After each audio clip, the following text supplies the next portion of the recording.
کیا یہ صرف تلاوت کے لیے آیا ہے قرآن؟ نہیں، یہ تو نصیحت ہے، انہا تذکرہ، تو نصیحت ہے۔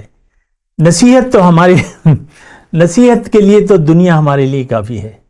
وہ شخص اس نے ڈگری لی، ڈاکٹر بن گیا، اب کما رہا ہے، وہ پوسٹ مل گئی 18 کی، 22 کی، 26 کی، بس کامیاب ہو گیا۔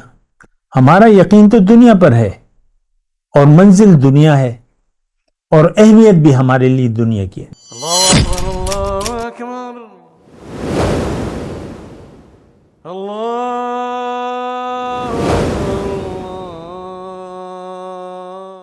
اعوذ باللہ من الشیطان الرجیم، بسم اللہ الرحمن الرحیم۔ اللہم صلی علی سیدنا محمد وعلی آل سیدنا محمد بعدد کل ذرۃ مئۃ الف الف مرۃ۔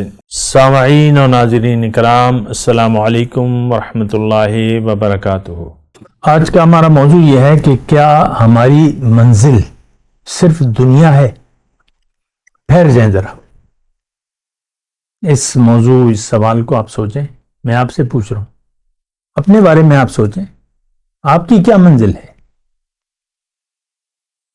امت مسلمہ، آپ یعنی آپ مرد ہیں یا عورت ہیں، اور پھر امت مسلمہ، قوم یا پھر امت، پوری امت، جتنے بھی ہیں، تو ہماری منزل تو دنیا ہے۔ دیکھیں، بات ہوتی ہے ساری اہمیت کی،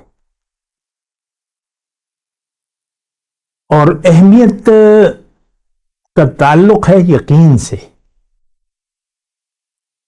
یقین ہوگا تو اہمیت ہوگی، نقصان کا یقین ہوگا تو نقصان سے بچنے کی کوشش کریں گے، فائدے کا یقین ہوگا تو فائدے کو حاصل کرنے کی آپ کوشش کریں گے۔ یہ سادی سی بات ہے، اس کو ٹھہر جائیں ذرا، بات ساری یقین کی ہے۔ اچھا، ہمارا یقین دنیا پر ہے، دنیاوی فائدہ جو بھی ہے، دولت، عزت، شہرت، زنجر زمین، جو بھی آپ کہہ لیں، ہمارا یقین ہے۔ دولت، عام طور پہ دولت حاصل ہو جائے تو بہت سی آسانیاں ہو جائیں گی، مکان خرید لیں گے، گاڑی خرید لیں گے، یہ ہو جائے گا، وہ ہو جائے گا، اونچا عہدہ چاہیے اور بہت اختیار چاہیے، کیونکہ جتنا اختیار ہوگا وہ رشوت وغیرہ وہ اتنی زیادہ ہوگی۔ میں دیکھیں ایک بات کہہ رہا ہوں، اس کو یقین پہ، ہماری زندگی کی بنیاد یقین پہ ہے۔ بغیر یقین کے انسان زندگی گزار ہی نہیں سکتا۔ اس وقت ہم جو زندگی گزار رہے ہیں اس کی بنیاد یقین ہے۔ ہمارا یقین دنیا پر ہے، اور ہماری دوڑ بھی دنیا کی طرف ہے۔ دیکھیں، یہ ان باتوں پر آپ غور کریں۔ ہماری پریشانی، جو بھی پریشانیاں ہیں، وہ دنیا کی ہیں۔ یقین دنیا پر ہے تو پریشانی دنیا کی ہے، اور اہمیت دنیا کا فائدہ ہے، دنیا کی یعنی مفاد دنیا جو بھی ہے، تو اس کی ہمارے لیے اہمیت ہے۔ نوکری ہو گئی، کاروبار ہو گیا، جو عہدہ ہو گیا، جو بھی ہے، اس کی ہمارے لیے اہمیت ہے۔ تو اور جو اہم ہو گئی، پھر پریشانی بھی اسی کے بارے میں ہوگی۔ یہ بس یہاں تک میں نے مضمون ختم کر دیا ہے، اور میں نے آغاز کہاں سے کیا تھا؟ یقین۔ انسان جو بھی کام کرتا ہے اس وقت دنیا میں، ہم جو بھی ہیں، ایک یقین ہے، اچھا کر رہے ہیں یا برا کر رہے ہیں، یقین۔ تو ہمارا رخ دنیا کی طرف ہے، ہماری منزل دنیا ہے، دنیا کا فائدے پر ہمارا یقین ہے۔ بینک کے اکاؤنٹ بھرے ہوئے ہیں، لاکھوں ہیں، کروڑوں ہیں، جتنے بھی ہیں، آپ مطمئن ہیں، آپ کو یقین ہے کہ ہاں پیسے موجود ہیں، جائیداد ہے، پیسے ہیں، عہدہ ہے، یہ ہے، وہ ہے، یقین۔ اس یقین کی بنیاد پر ہم زندگی گزار رہے ہیں۔ کسی کے پاس اگر کچھ بھی نہیں ہے تو یہی یقین ہے کہ یار یہ کیا ہو گیا، یا ہم یہ کیوں، ہم پر یہ یعنی پیسے نہیں ہیں ہمارے پاس، گھر نہیں ہے، پیسے نہیں ہیں، اور رہنا ہر چیز عذاب بن گئی ہے. کیا ہے؟ یقین ہے اس کا کہ دنیا نہیں ہے تو بس پھر وہ اہمیت دیکھیں. ایک مختصر بات ہے، ہمارے لیے اہمیت جو ہے وہ دنیا کی زندگی ہے، کیونکہ دنیا پر ہمارا یقین ہے، اس کے علاوہ کسی چیز پر ہمارا یقین نہیں ہے. جو بات اللہ تعالیٰ نے پیغمبر کے ذریعے، قرآن کے ذریعے ہمیں بتائی ہے، ہماری اس سے کوئی لینا دینا نہیں ہے. جو خبر ہمیں ملی ہے اللہ کی طرف سے جو کہ خالق کائنات ہے، اس سے تو ہم انکار نہیں کر سکتے، اس ذات سے تو ہم انکار نہیں کر سکتے. لیکن ہمیں جو خبر ملی ہے اس کو ہم سننا بھی نہیں چاہتے. لا تسمعوا لهذا القرآن والغوا فيه وقال الذين كفروا لا تسمعوا لهذا القرآن والغوا فيه. قرآن میں آیت ہے، جو منکر حق ہے وہ کہتا ہے کہ قرآن کو نہ سنو اور شور مچا دو. والغوا فيه قرآن کی آیت ہے. منکر حق کون؟ آج کا مسلمان. لا تسمعوا لهذا القرآن. ہمارے دیکھیں قرآن کو ہم سننے کے لیے تیار نہیں ہیں، سمجھنا تو دور کی بات ہے، سننے کے لیے بھی تیار نہیں حقیقی معنوں میں. آپ دیکھ لیں قرآن سے ہمارا کیا واسطہ ہے یا جو بھی ہے. تو مسائل بہت گمبھیر ہیں اس وقت، تو ہم سننا بھی نہیں چاہتے قرآن کو. لا تسمعوا لهذا القرآن، قرآن کی آیت اللہ ہمارے بارے میں فرما رہے، منکرین حق کے بارے میں. منکرین حق کا عمل یہ ہے کہ وہ قرآن کو سننا نہیں چاہتے. قرآن کو آج کون نہیں سننا چاہتا؟ منکر حق کون؟ مسلمان. کون؟ پوری امت مسلمہ. آپ دیکھ لیں قرآن کے ساتھ ہمارا کیا سلوک ہے.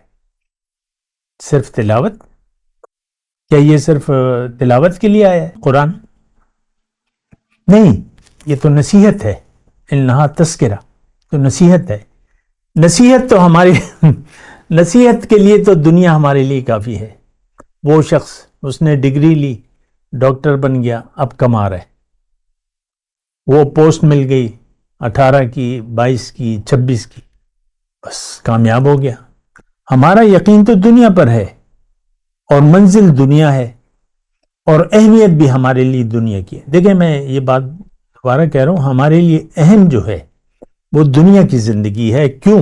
اب اہم دیکھیں، ایک سانپ ہے مثال کے طور پہ، تو سانپ بعض سانپ جو ہے اس میں زہر نہیں ہوتا، یا چلے ہم وہ کاٹتے بھی نہیں ہیں. ایک مثال میں دے رہا ہوں، 2 سانپ ہیں، ایک زہریلا ہے اور کاٹتا بھی ہے، دوسرا پیار کرتا ہے، کاٹتا نہیں ہے، چک بھی نہیں لگاتا. اور آپ کو یقین ہو جائے کہ یہ سانپ جو ہے بے ضرر ہے، تو پھر سانپ تو بڑا وہ دلکش، بعض اوقات رنگ وغیرہ بڑے اچھے اچھے رنگ ہوتے ہیں، آپ یقین ہو جائے تو پھر آپ سانپ سے دوستی کر لیتے ہیں، اپنے ساتھ رکھ لیتے ہیں، پال لیتے ہیں. کیوں؟ آپ پتہ ہے اس کا کوئی ضرر نہیں ہے. لیکن اگر آپ کو یقین ہو جائے کہ یہ نقصان دہ ہے اور اس کا کانٹا جو ہے پانی نہیں مانگتا، تو پھر آپ اس سے پرہیز کریں گے. اب دنیا جو ہے، دنیا کی محبت اگر یہ آپ کے دل میں آ گئی تو آپ مر جائیں گے. دنیا کی محبت اگر آپ کے دل میں آ گئی، آسان الفاظ کہہ رہا ہوں، یعنی آپ کے لیے اہم ہو گئی دنیا کی زندگی، اور آپ کا یقین ہو گیا کہ یہ اس کی فراوانی مجھے کوئی نقصان نہیں پہنچائے گی، تو پھر آپ اس کی فراوانی کے پیچھے چلیں گے. جبکہ دنیا کی فراوانی تو اللہ تعالیٰ نے فرمائی ہے قرآن میں، ان الانسان لا یطغی ان رآہ استغنی. انسان باغی ہو جاتا ہے جب وہ دیکھتا ہے کہ میں تو ٹھیک ٹھاک ہوں، پیسے بہت ہیں، بے نیاز ہو. تو ہم دنیا کی محبت کا نقصان یعنی دنیا کی محبت کو بے ضرر چیز سمجھتے ہیں، تو اس سے دوستی لگا لیتے ہیں، دل لگا لیتے ہیں، دنیا سے دل لگا لیتے ہیں، چاہتے ہیں حاصل ہو جائے، جو بھی ہے حاصل ہو جائے، مجھے اچھا مکان، اچھی گاڑی، اچھی رہائش، اچھا یہ وہ جو بھی ہے. تو ضرر یعنی ہم اس کو بے ضرر سمجھتے ہیں، لیکن یہ محبت دنیا جو ہے یہ زہر قاتل ہے. اور یہ دنیا کی محبت دیکھیں، دنیا کی اہمیت اور اس کی محبت، یہ جب حضور صلی اللہ علیہ وسلم مدینے میں تشریف لائے تو مدینے کے جو پرانے مسلمان تھے، یہودی جو حضرت عیسیٰ علیہ السلام، ان کو تو پتا تھا مدینے میں آنے کی وجہ بھی یہی تھی کہ یہ ہجرت کی جگہ ان کی کتابوں میں لکھا تھا، لیکن محبت دنیا میں اشربوا فی قلوبہم العجلہ، محبت دنیا تھی، تو رسول آ گیا تو انہوں نے انکار کر دیا. بات کرتے ہیں ایک وقفے کے بعد. آخر دعوانا الحمدللہ رب العالمین، السلام علیکم ورحمۃ اللہ وبرکاتہ. مولایا صلی وسلم دائما ابدا علی حبیبک خیر الخلق کلہم.